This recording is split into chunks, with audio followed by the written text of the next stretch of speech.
Hi everyone, thanks for joining us today for the third presentation in our PSA series. My name's Anna. I'm an F1 working at Manchester Royal Infirmary, and just doing this with MedTech. Be sure to follow us on our socials. We'll be doing other series as well. Like we had a final series last year that was really popular. But thanks everyone for joining us. Could I have the next slide, please? Yeah, that's just us. We're a teaching group run by F1s. We're sort of all over the country, so I work at the Royal in Manchester. And this is the third out of the fourth session that we're doing on the PSA. And in this one, we'll cover the prescription review section of the PSA. So if you go to the next slide, please. That's it there. So it's usually the second section. Second section of the exam. It's worth about 16%, 32 marks of the total paper. And I always thought it's a reasonably, I wouldn't say easy because it's just like an annoying exam, but one of the easier ways to get marks on the PSA. So I just want to go through it with you guys. I've got some practice questions and give you some tips on how to get how to search through the BNF properly for interactions and things. So it's 32 marks, so that would leave you about 20 minutes for the whole section, or 2.5 minutes per question. And I always thought that it's ridiculous of like how time pressured the PSA is. I thought like there's actually no chance in real life that you would have to review a prescription chart in 2.5 minutes. But to be honest, working as a doctor now, I realise things are actually quite that time pressured. Not saying that you would have to do like 20 prescription charts all at once, but it is quite time pressured. So it is kind of useful. I hate to admit it, but next slide, please. So what's the point of this section? Well, the first point is, people change. So especially when people are admitted to hospital, they're coming with a different clinical presentation, and therefore you need to be reviewing their medication because it could always be contributing to whatever they've come in with. And therefore you just need to be doing constant medication review. And, with our aging population, many people are on a lot of different kinds of medications, which increases your risk for interactions and things like that. So that's really the point of it. This is like a table from the EQUIP study in 2009, which shows the most frequent type of prescription errors. And thank God for pharmacists in hospital, because they check everything that you do, which is really good, because I can't imagine the state of the NHS without pharmacists. But you can see admission, underdosing and overdosing, all things like that. Cool. The next slide, please. Great. And this is an example of what a prescription review question will look like. Can everyone read that okay? Because a lot of the upcoming questions will look like that. So if someone could just ping a yeah in the chat, if it's clear enough to read. Anyone?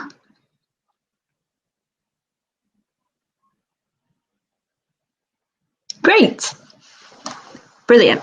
So you'll see a few things. You can see up there, it says it's worth 4 marks.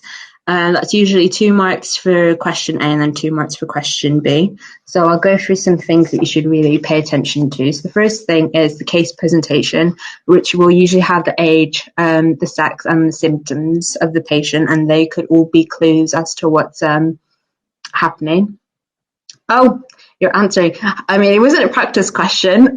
We could see if that's right, but I'll just go through the different parts. So that's our case presentation. Past medical history is always a good shout, because it gives you clues as to what medications could be potentially being prescribed. which I always find helpful because you'll inevitably recognise some prescriptions that are in the prescription review. But for example, if you're like, oh, I'm not really sure what digoxin is, you can always look at the past medical history, which will give you a clue as to what kind of class of drugs it's going to be in. Other things on examination, so you should always be checking observations because some drugs can cause things like hypertension, bradycardia as well, and that will give you clues too. And then investigations, also really important. Electrolyte abnormalities bound to come up 100%. Things like cytopenias, HB dropping, acute kidney injury, they could all come up and be under the investigations too. And perfect. So the other thing is, and this is like really silly, but I'm sure I probably lost a mark because I just didn't read it properly when it says select 2 prescriptions.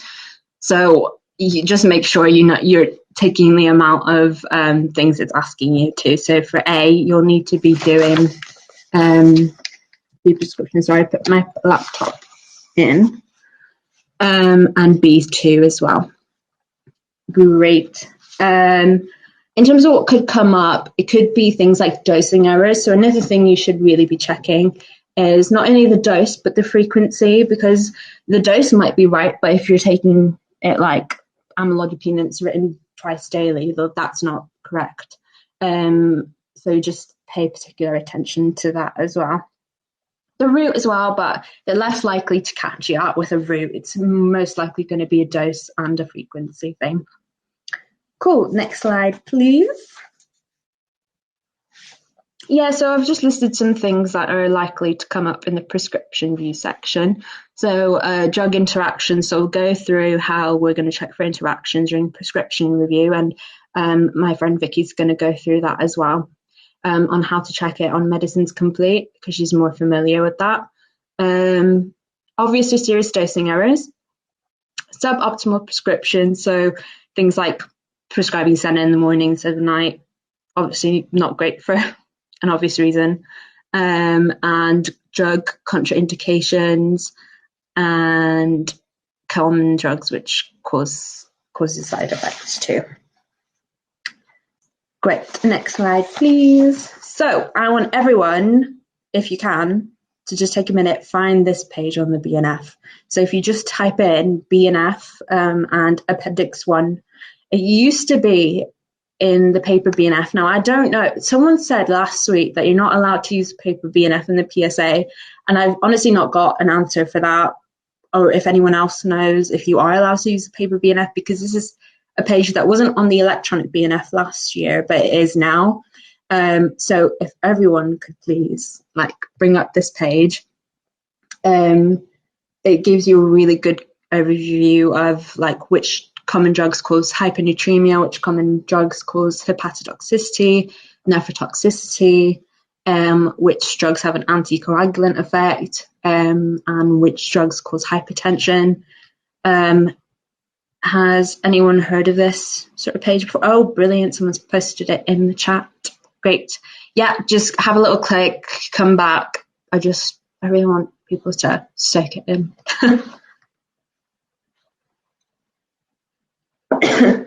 And it's really great. And then once you get onto the interactions, you just Control F. For example, if the question's asking you which 2 prescriptions cause hypernatremia, Control F, type in hypernatremia, and then a whole list of drugs that cause hypernatremia will come up, which is one way to do it. And obviously it's not an exhaustive list. It's the most common drugs that will cause hypernatremia, but they should only really be testing you on the most common drugs that would cause hypernatremia, not random ones that rarely, 1 in a million chance. So that being said, I have read through the BPS and their learning objectives for the PSA. They do say a basic prescribing knowledge and awareness is expected. That wouldn't necessarily mean that all the information is in the BNF that you would need to know for the PSA. But that being said, I think 95% of the information that you need for the PSA is on the BNF. There's just going to be 1 or 2 questions. So if you just press the Control and the F button now. I mean, I don't know if you're on a laptop, it should come up with a little search bar in the corner, and then if you're on an Apple, it would be Command F. But I assume everyone's going to be taking this test like at uni with Windows computers. So once you've pressed the control button and the F button on your keyboard, it will just come up with a little search bar, and you can type whatever, and it will highlight all the words on that page that contain the word hypernatremia, for example, and you'll be able to like scroll through. Does that make sense?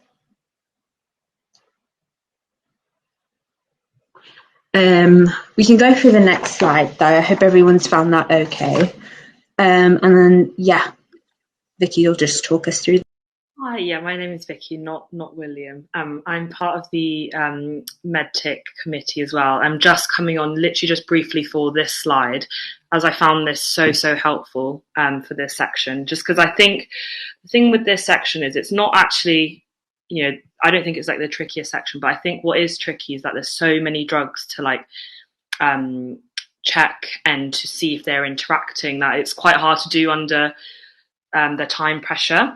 So I think what's really useful about Medicines Complete is that you can type in all the drugs in the list. And so I don't have access to Medicines Complete anymore. I used to have it when I was practicing for the PSA, but your uni should give you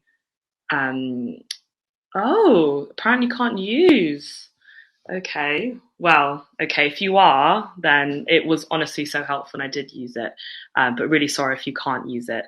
If that's the case, yeah, so use it if you can use it, because you can just type in all the drugs there and it gives you like all the interactions between the drugs, and it's very handy all in one go.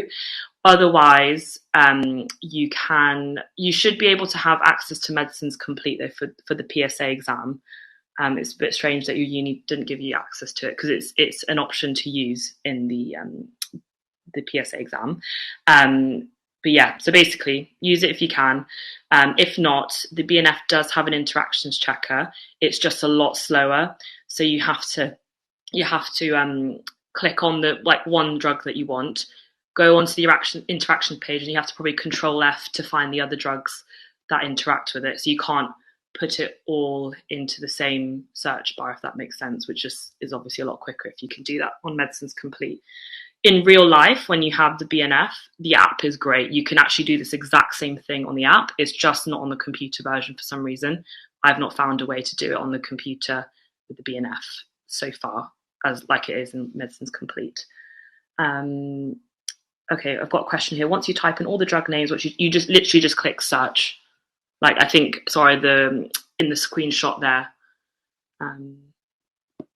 Okay. I'm really sorry if you're not able to use it, but anyway, if you are, I found it quite helpful, but I'll stop confusing everyone. Mem, I don't know if you, because you're sharing right now, would you be able to share a window with the appendix 1 from the BNF on it, just so we can have a scroll through it as a group, just to show how useful it is, if you're able. I mean, if you're not, just that's fine as well. I can try to do it at the end of the presentation. With me. Yeah, that's fine. Obviously, the other way to check for interactions is just typing it. And I'll give you clues throughout the presentation as to which drugs you should really be checking, which drugs should give you alarm bells as well when you see them on the prescription chart. Because some drugs are what we call dirty drugs and have the highest risk of interacting with the drugs. And there's obviously like enzyme inducers and inhibitors, which I'll go over to, which might contribute to that. If you could just get the Appendix 1 interactions page, the one that you just posted in the chat, so we can just give a scroll so people can see how that works. And that would be really useful.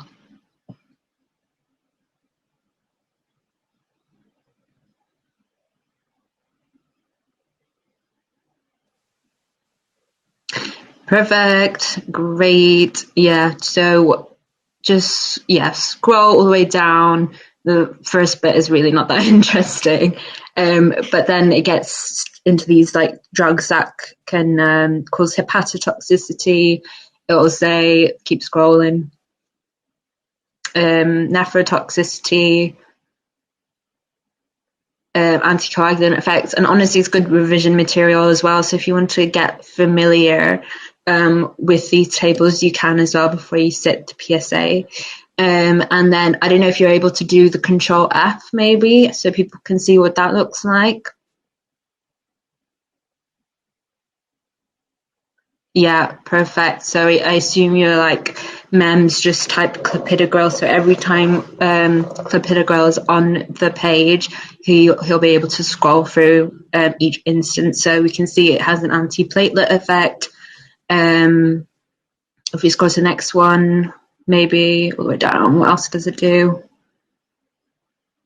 Oh, well, we know what all the clot drugs do. Oh, well, there we go. It only has an antiplatelet effect, which maybe we all knew because it's an antiplatelet drug, but it's still really useful. How would you find that page on BNF? Literally just type in Appendix 1 and it should be the first page that comes up.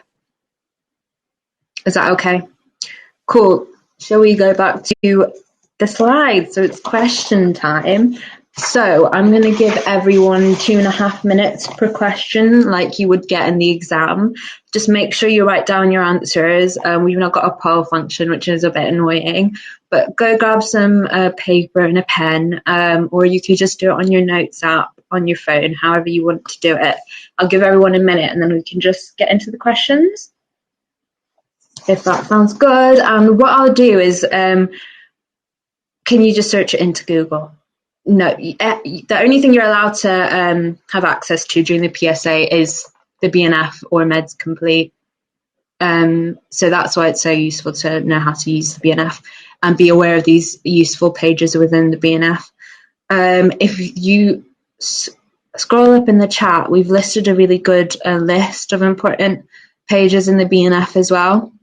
Sorry, whilst I'm giving this preamble, everyone please continue to find like pen and paper.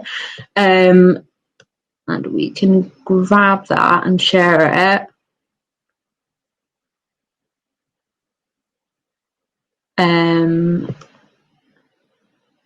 I also will share all the resources at the end of the presentation, what I found useful to revise for this exam too. So, is everyone ready to go? Oh, how do you search for Appendix 1 in the actual exam? You'll just, so they'll let you open up the BNF during the exam, and there'll be invigilators, and you can just type in Appendix 1 at the top of the BNF. Cool. Right. Shall we get started then? I'm going to put the timer on the clock, and then Mem, I'll just let you know when to move on to the next question, if that's okay. Yes, you can. You can check interactions on the BNF too. There, under each drug monograph, there will be a section for interactions. Cool. Let's go. I mean, I'll explain it as well when we go through all these questions at the end. So, shall we go on to the first question?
Next question, please.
Next question, please.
Next question, please.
Question, please.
And our final question.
And that's our time. I'll give everyone a minute to recover from that. Take a deep breath in.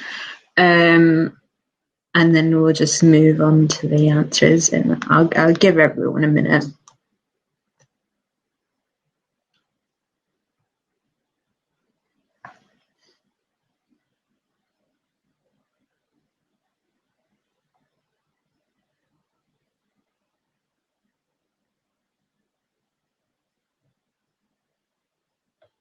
How did we find that? It's time pressured, isn't it? There's so many prescriptions, especially some of the questions. There's some more prescriptions and some have less, but is really time pressured. So I'll go through some tips as well as to how I tackle the questions. It is really an exam technique more than anything. Obviously, it's helpful to know the knowledge behind it, just to be familiar, so you spend less time looking things up as well. And that's why when I explain the answers, I'll go through the pharmacology of it a little bit, just so we are aware of why the interactions happen. And I always find that once you've explained it, it's easier to remember things like that as well. So let's move on. Let's go to the answers then. Next slide, please. Yep, and we'll start with number 1. Okay, so let's read the questions together, shall we? So it says select the 2 prescriptions. This is what I do. The first thing I'll do is read what the questions are asking me. So select 2 prescriptions are most likely to be contributing to his hematemesis. So we've got someone with hematemesis. We can see quickly, we can read off he's 72. He's had 2 episodes in the last month. He's got previous relevant medical history of peptic ulcer disease and AF. So that should already be alarm bells. He's probably going to be on an anticoagulant for AF. So that's going to be your first alarm bell. And what's the next one? Select the 1 prescription that contains a serious dosing error. So you'll have to be on the ball with the dosing and the frequency. So shall we get some answers in the chat, what we think the answers are before we reveal?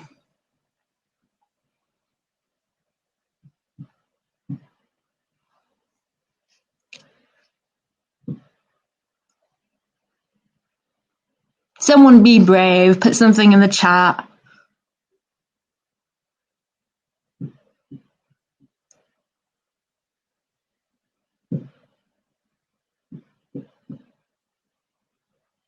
Any takers? I mean, the whole point, we're all learning, so there's no judgment in the chat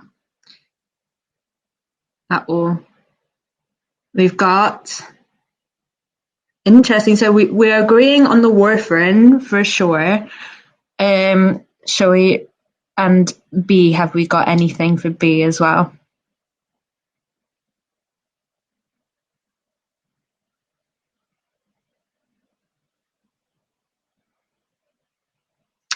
The one with the dosing error.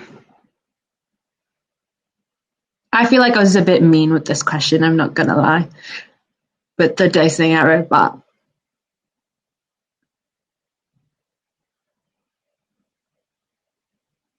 okay, let's reveal the answer. So yes, it is salbutamol. I'll explain it in a bit. So the answer to question A is sertraline and warfarin. And the reason for that is they both can put you at risk for bleeding. So when combined together, you've got an even more increased risk of bleeding. So I've got some people have said omeprazole as well. Omeprazole generally is doing the thing that's preventing you from bleeding because it reduces the acid secretion from your stomach. So that's for the peptic ulcer disease. I can see why it's like you've associated with the peptic ulcer disease, and maybe that's why we've put that. And the salbutamol is because it says QDS and not QDS PRN, as in 4 times a day as needed.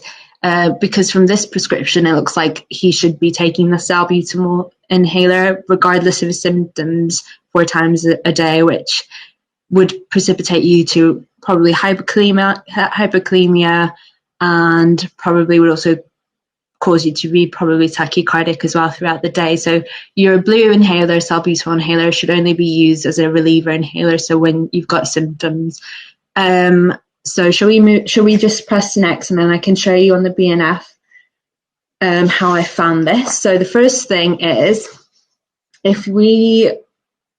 actually, would you mind just going back a slide? I just want to explain how I would comb through this prescription list about which drugs I want to check. So cocodamol is a shout because we know opiates are kind of iffy drugs. So I'm sure if you type in cocodamol, it probably shows you it doesn't increase your bleeding risk. So that could be one you check in the back of your head.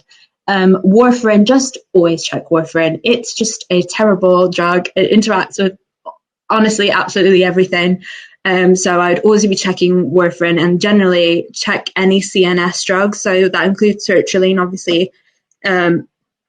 It's a drug that acts on your neuroreceptors and is likely to cause all sorts of things as well. So that's how I would wean that out from the question. So I've said, okay, I think probably warfarin is probably going to be something that I need to check. So if we press next. Yeah, so we've typed in warfarin on the drug monograph. Warfarin's come up on the BNF, and then under warfarin it'll have interactions. You can just click on interactions, and then under interactions it will be click here to see all the interactions that warfarin has, and then you'll get this little box, and then you can just type in quickly as fast as you can, really, which drug that you think is causing the problem. So you can see that both of these concurrent use may increase the risk of developing this effect of anticoagulation. I hope that makes sense.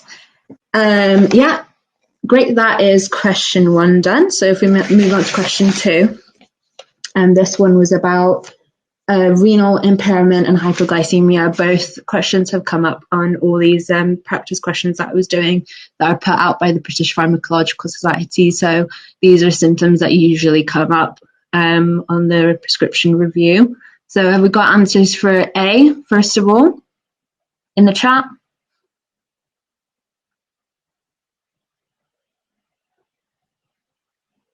This one also a bit tricky, this one, I think. I think B is okay, A is a bit tricky.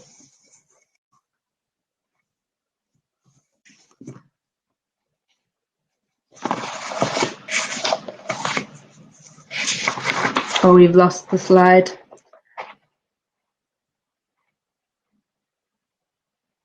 So we've got one taker for metformin and colchicine.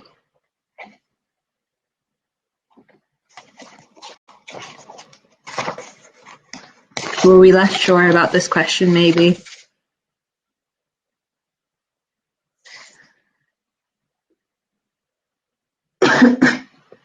Another metformin and colchicine. I think we lost the slides again.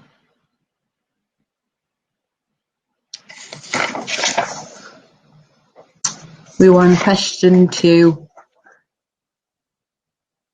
And do we know what colchicine is for? Does anyone know what we use that for? What from his past medical? Ooh, revealing the answers. Okay, yeah, perfect. Stop. Great. Gout, yeah. So acute flare of gout is what colchicine is used for. So that suggests this man is currently having an acute flare of his gout. Fine. And then B, anything for B? Lots of gouts, I love it. Prescriptions contributing to hypoglycemia.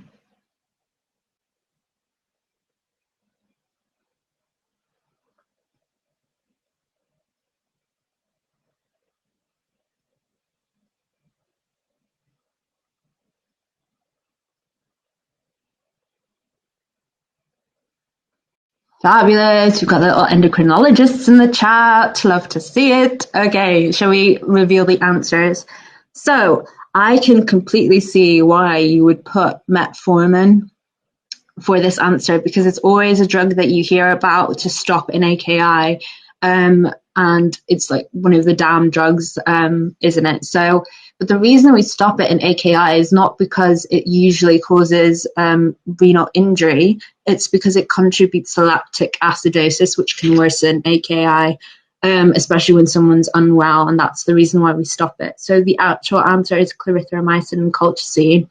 And the reason is, if we go to the next slide,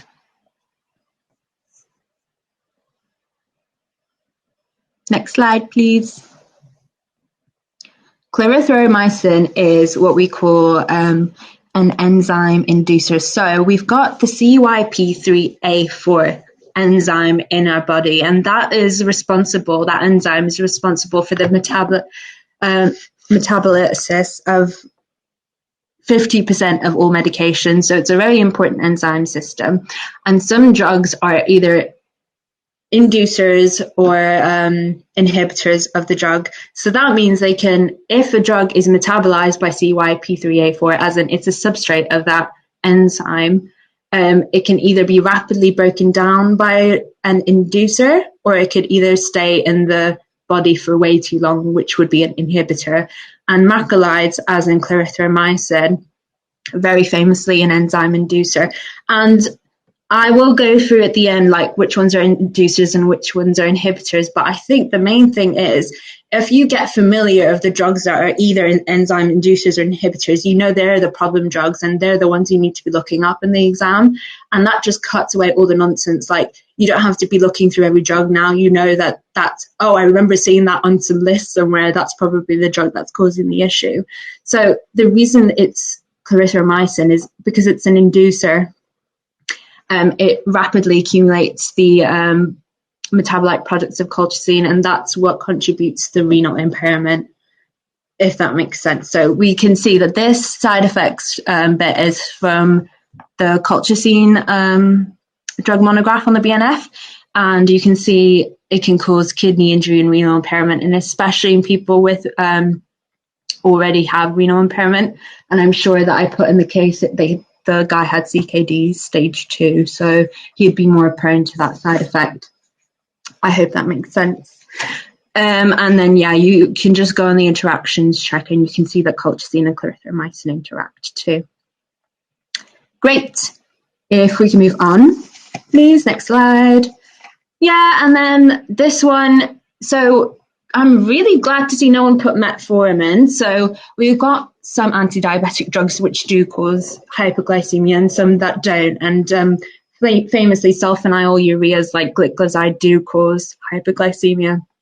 And that's because they increase insulin secretion. So any anti-diabetic drug that increases insulin secretion is going to cause hypoglycemia. So that's why glycoside is, and then obviously insulin glargine is our long-acting insulin, which can also cause hypoglycemia. Great, thanks. Can I get the next slide?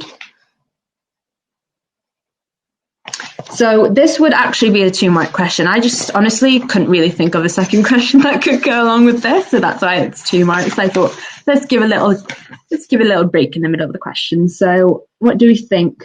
What did we get for this one?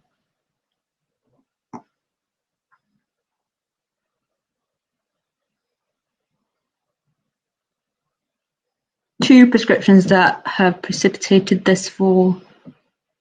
Anything that we noticed on the examination as well that stands out from the OBS?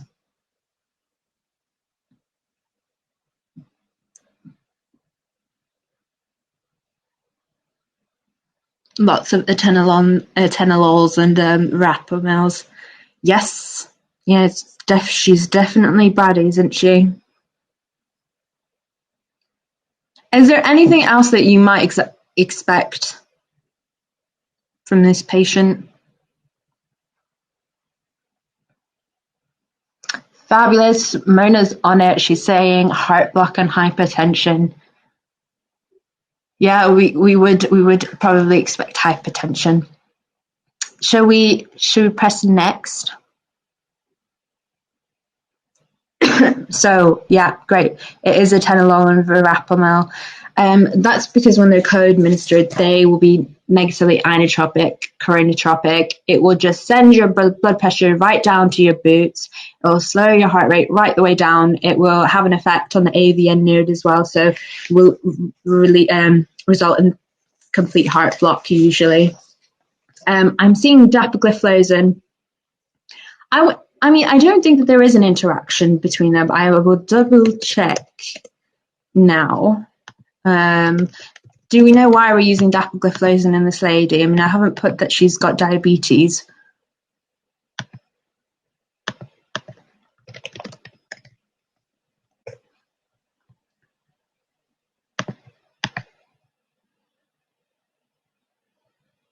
So dapagliflozin has started to be used in congestive heart failure.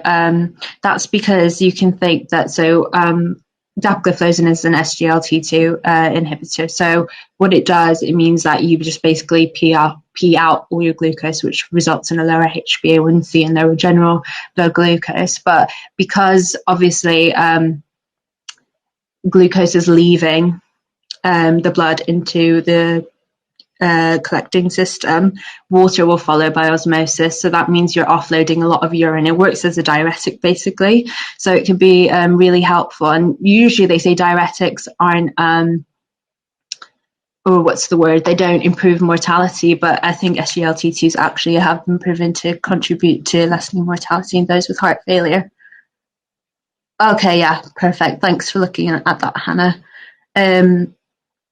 Yeah, and the thing with these questions is always most likely, isn't it? So it could be a right answer, but it's always going to be the most likely. And beta blockers and calcium channel blockers is always probably something that's going to come up. Should we press next? Yeah, thank you. Great, yeah, and then we can see in the interactions bit, we can see increases the risk of cardiovascular adverse effects when giving with atenolol, and that's especially true for people with existing heart conditions like that lady with congestive heart failure. Great, yeah, risk of bradycardia and hypertension, perfect. And if you go onto the Appendix 1, there is a section for hypertension. It will have drugs that cause hypertension, and those drugs will come up too. Perfect. So, we've got a 25-year-old woman seeking emergency contraception. She's got iron deficiency anemia, epilepsy, and uterine fibroids. So already I hope people's tingly senses are going off because we hear epilepsy and we hear probably a CNS drug involved. So select one prescription that's likely to interact. Perfect. Your guys are on it, sending your little answers in the chat. And we've just got a quick question. How did the PSA website mocks compare to the real thing in terms of difficulty? I thought they were pretty on par. I mean, I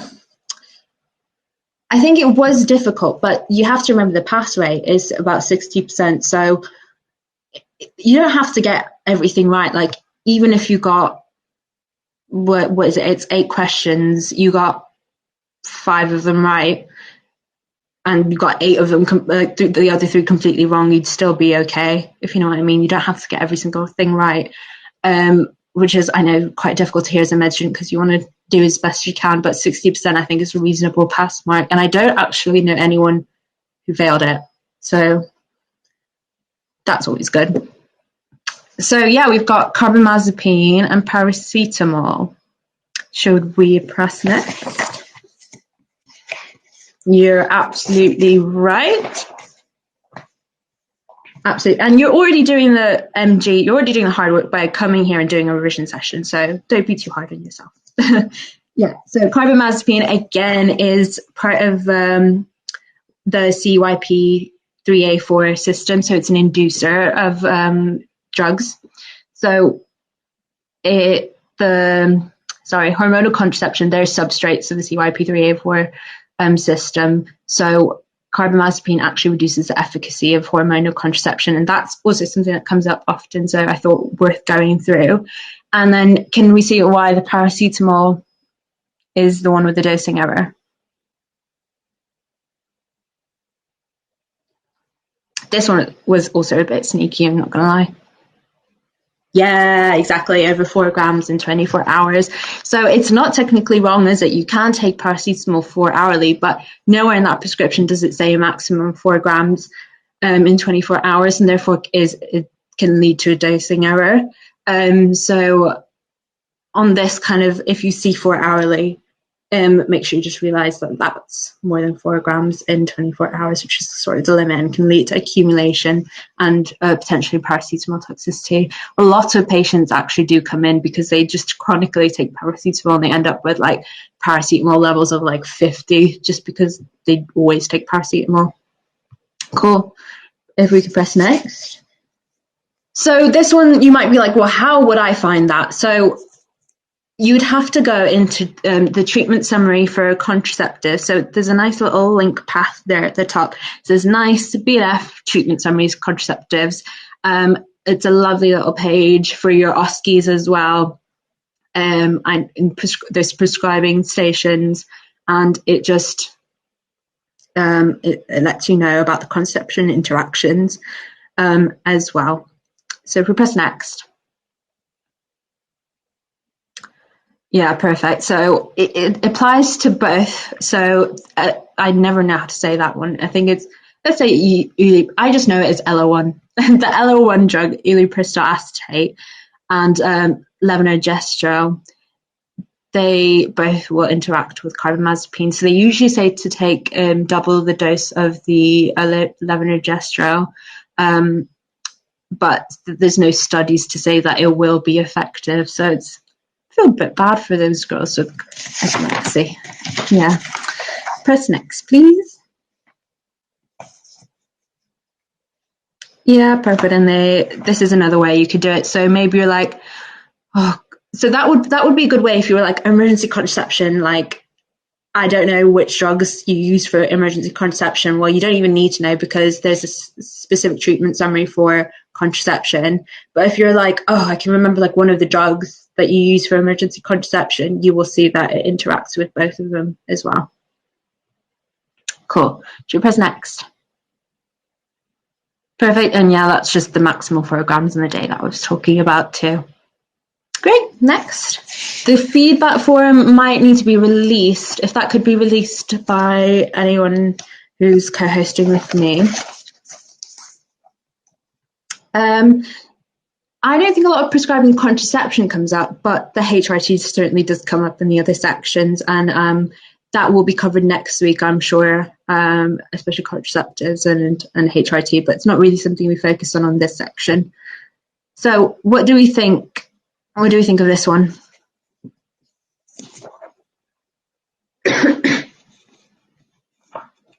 A and B.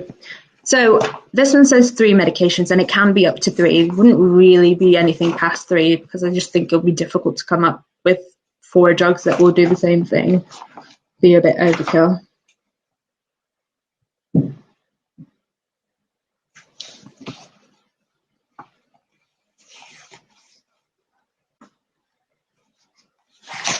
Oh yeah, running out.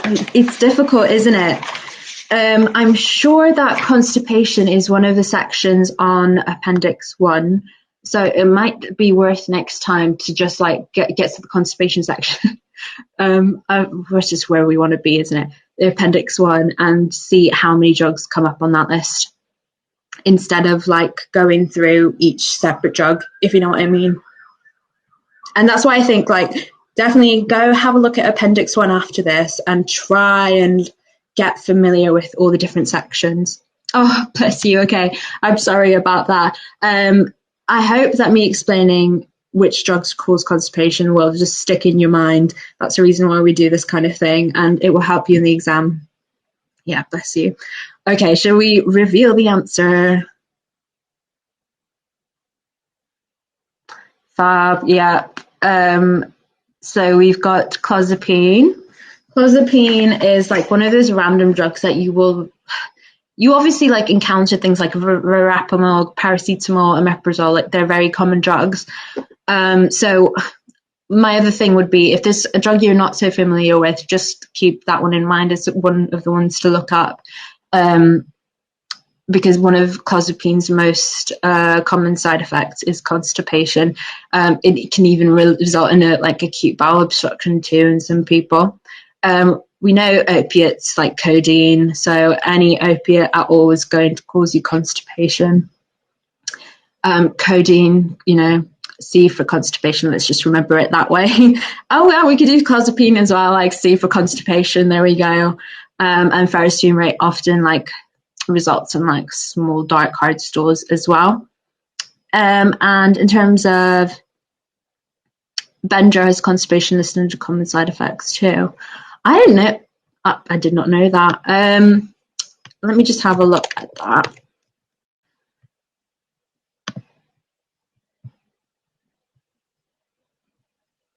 I did not know that. If that's an oversight on my part, I'm sorry. Is it under common or very common? Maybe that's sort of the difference. So if we press next. Oh, perfect. You've linked it. Thanks, Francesca. Common or very common. I stand corrected. Well done, Francesca. We could have gone up to 4 there, I guess. So I'll accept Brenda as a correct answer as well. So we've got constipation. This is for all antipsychotic drugs. So there we go. We know that anything olanzapine, clozapine, all of these are going to cause you constipation. Honestly, all antipsychotic drugs cause you everything. They're horrible drugs to be on. Next. And that's why I say CNS drugs are generally the ones to be looking up. Opioids, yeah, we know that as well. Next. And yeah, iron, constipation. And Francesca's also reminded us of Benadryl can cause that too. And then in terms of hyponatremia, I don't think I actually went through it. Could you just go back a few slides to the question again? Thank you. Well, there's definitely an section for hyponatremia on the appendix 1. So we've got benzoylmethiazide there, and the next.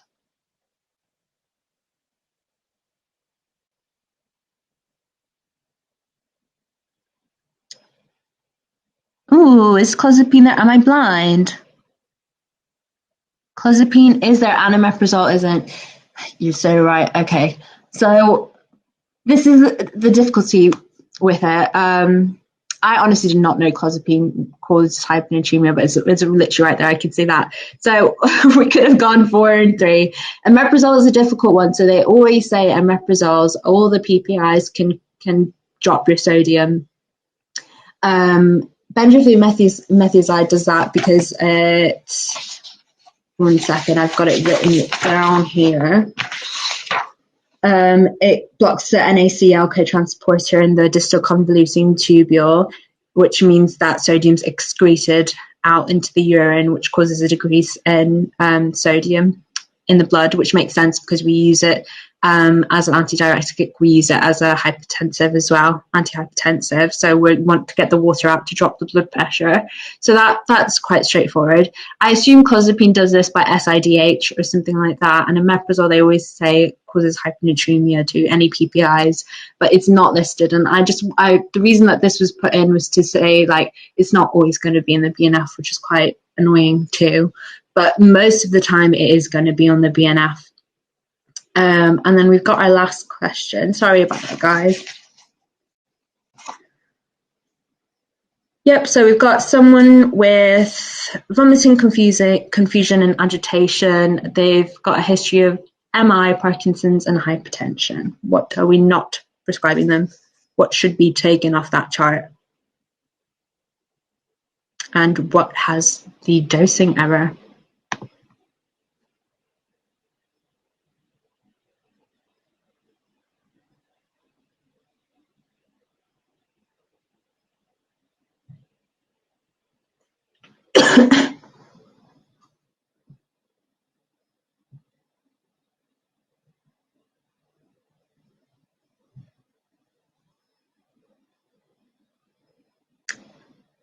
Lovely. And if you've suspected a dosing error, what is the error?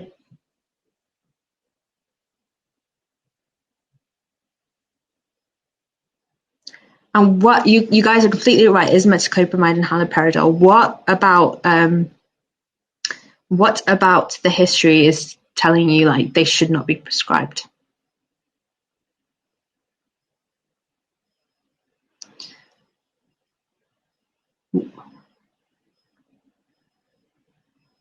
Someone's asked, is there any way to get the answer to search each drug individually? So I tried to give some tips throughout, including giving some tips about drugs that are often like repeat offenders and ones that you should be searching as a priority, including the enzyme inducers and inhibitors, which I'll go through. And like I said, you don't need to remember if it's an inhibitor and whatever. You just need to remember that it's on this list of drugs that are annoying, basically. I've said about CNS drugs and warfarin as well, can be annoying drugs as well to look up. And the interactions checker, the one with the table, someone asked if that's available on the online BNF, and it is, and it will be there for your PSA as well. That gives you like a quick way to search things as well. Yeah, Parkinson's, perfect. So we just move on to the correct answers. Just next slide, whenever you can.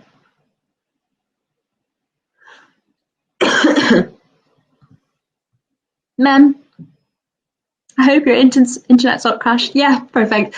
And then I'll just explain that. So it's metoclopramide and haloperidol, and that's because they both act on D2 receptors, dopamine 2 receptors in various parts of the body, especially haloperidol, which acts on the corpus striatum, which is part of the basal ganglia. And obviously Parkinson's is a loss of dopaminergic neurons in the basal ganglia. So definitely not haloperidol. Honestly, never haloperidol. It's also one of those dirty drugs that cause various different side effects. So both metoclopramide and haloperidol are dopamine antagonists. So we just don't want to be messing around with dopamine and Parkinson's. So if you press next, they both can cause drug-induced Parkinsonisms, and they can exacerbate existing Parkinson's as well. So we just move on to the next slide. Yeah, there's haloperidol and contraindication. So that's another important part. So this is what you see when you search up any drug. It's called the drug monograph. Your important sections in this prescription review section will be your contraindications, cautions, and interactions. Honestly, the renal impairment and hepatic impairment can be useful as well. You can quickly see if they're going to affect the kidneys or not. So if you've got a kidney question, you can just be like, oh, I have no idea if haloperidol has an effect on the kidneys. You can just quickly smash that renal impairment button and be like, great, it doesn't, move on. Probably does, to be honest, but there we go. It says contraindicated in Parkinson's disease. Next, and it's a CNS drug, so like I said, they're always horrible. Metoclopramide, so yeah, indications, contraindications. Oh, I guess I was interested what if you can take in pregnancy, which I don't think you can, but yeah. can't have it in Parkinson's either. Next. Someone said clopidogrel should be given daily, not once. Did I put once? Can we just scroll back? Sorry. Look at it. I don't have it printed out.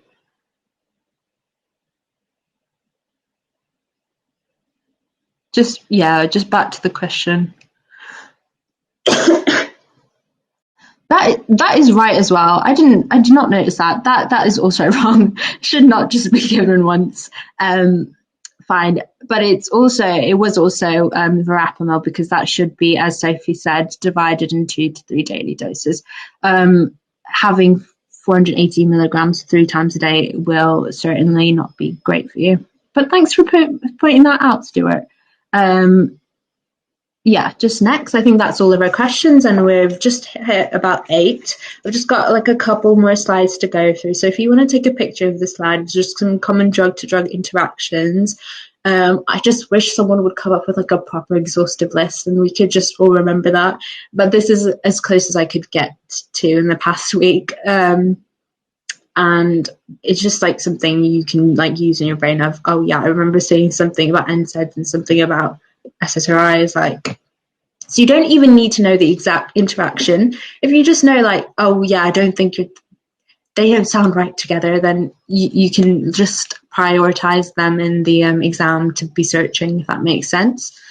Has everyone got a picture of that? I mean, the slides will be uploaded, not the slides, the recording will be uploaded. The previous 2 have already been uploaded to the MedBall. So if you click on MedTick at the top there, I feel like a YouTuber, a MedTick at the top there, you'll be able to see the previous recordings as well.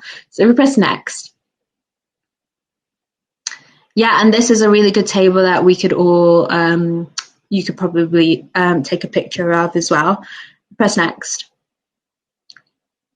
Oh, she just disappeared. Wait, press next again. Oh, okay, wait. That's so sad. So basically, it was an animation before, and then Medal didn't let us do as an animation. Let me try and get it up myself. And then I can share it in the chat, because it's a really useful table.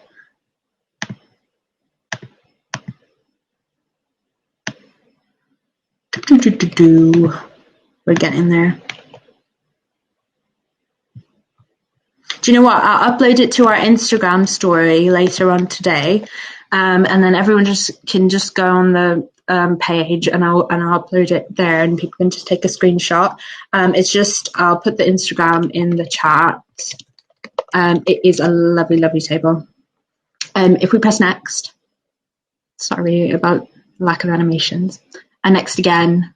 And then this was just the list I was talking about inducers and inhibitors, and like, you don't really need to understand the enzyme system. You can if you're interested in it, but if you just remember these drugs being problem drugs, you know to search them up in the exam. You don't have Insta. Okay. I'm trying to think where else we can. Facebook? Have you got Facebook?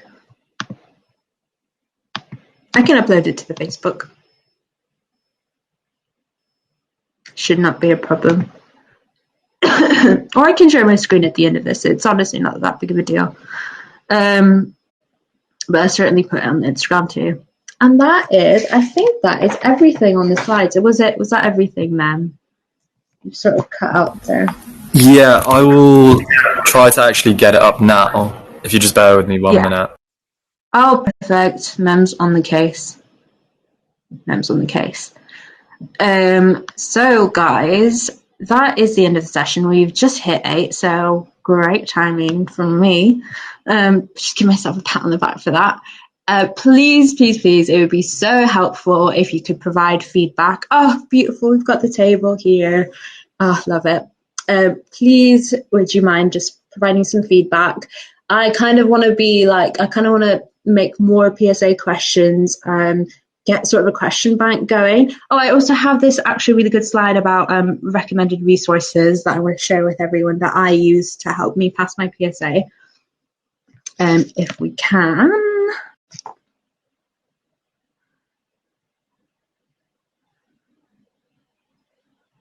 Yeah, so that, Rajika, actually really good point. If you're not sure what the answer is, it's a time pressured exam. And if you're like, there is no way in 2.5 minutes I'm going to figure this out, put anything down. Make sure it's like, if it asks for 3, make sure you put down 3 drugs, because that would be silly if you lost out on marks because of that. Flag it and move on. And then at the end of the exam, if you've got any time left, you can go back to those questions, when the questions you flagged. But if you really are running out of time, don't just sit there and be like 6 pages deep and trying to figure out what the answer is, if that makes sense. Can we just send the feedback thing again, if that's okay? So in terms of question banks, the Geeky Medics one is really good. There's loads and loads of questions. You can just spam them, and do you know what? Even if you don't do it in timed conditions, you're still refreshing which drugs cause which interactions. And I know people are always like, yeah, it's just exam technique, but the more you do try and memorize these interactions, the less time you'll waste in the exam as well, especially on the prescription review section. I think it's just really useful. Yeah. Past medicine, PSA question bank is also good, and also included in the finals. One if you've already got the finals one. And yeah, script modules. I know in Liverpool, I don't know if you still need to do this in Liverpool, but they made us do the script modules, and as annoying as e-learning is, I think they were quite useful. And then these are the BNF links that we've kindly listed there. The e-learning BPS assessment, so they're e-learning modules that go through the structure of the exam.